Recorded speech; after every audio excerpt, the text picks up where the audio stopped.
The book that I'm reviewing is called Alone Together by Sherry Turkle. The author's analysis started by giving a historical review and psychological analysis of how our behaviors have been shaped by the use of technology. She starts from the introduction of the first social robots and computers, to the use of electronic and online virtual games, to the use of intelligent phones and social communication systems such as Facebook, Twitter, etc.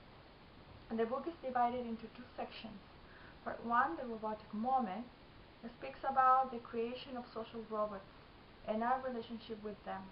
The author explains that this relationship is the result of people's own projection onto a robot. In this way, users try to humanize the robot by giving it the illusion of having feelings and emotions. Part 2 speaks about the network of relationships created on a much bigger scale expressed in digital technology and online and virtual games. After giving a series of real-life examples from interviews and fieldwork research, the author asks us the question: is the use of robots and digital technology good or bad for us? And as human beings, what do we want to become?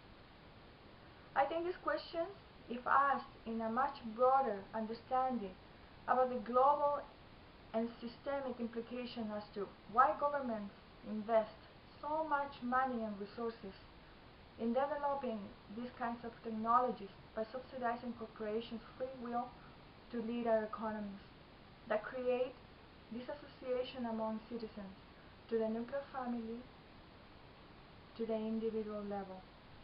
As a result, we have become more alienated, more isolated, and more fearful from one another. I become suspicious about the reasons behind such creations. For example, the author in her accounts tells us about people relating to social robots and what good can they bring to palliate loneliness. She states, we expect too much from technology and too little from each other. I agree with this assertion. We invest too much of our time in front of a screen trying to fix our life in a virtual world while we leave the real physical one unattended.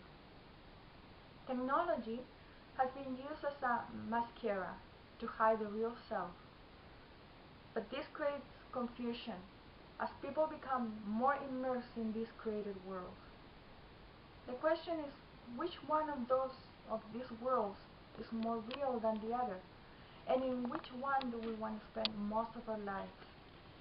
Online worlds allow people to improve their real life experiences, because in the real physical world, we are afraid of confronting situations that can be out of hand, difficult to handle, dull or humdrum.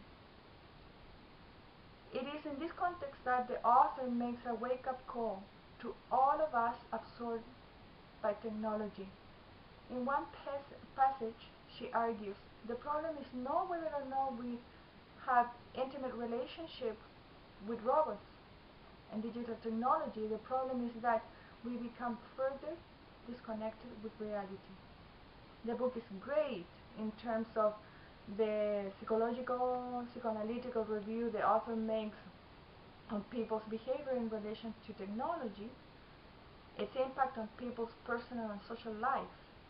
I recommend this book for people like myself who have no informed knowledge of the extent and life implications the use of technology have on people. I also recommend this book for users of these technologies, so that they become informed and thus can make responsible choices.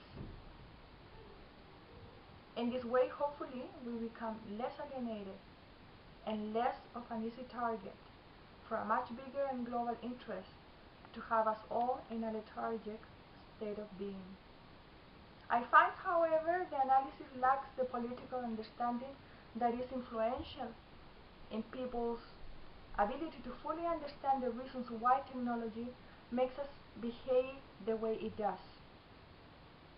What is the purpose of its use within our society? Why does the use of technology create such disconnection with ourselves and with all our relations?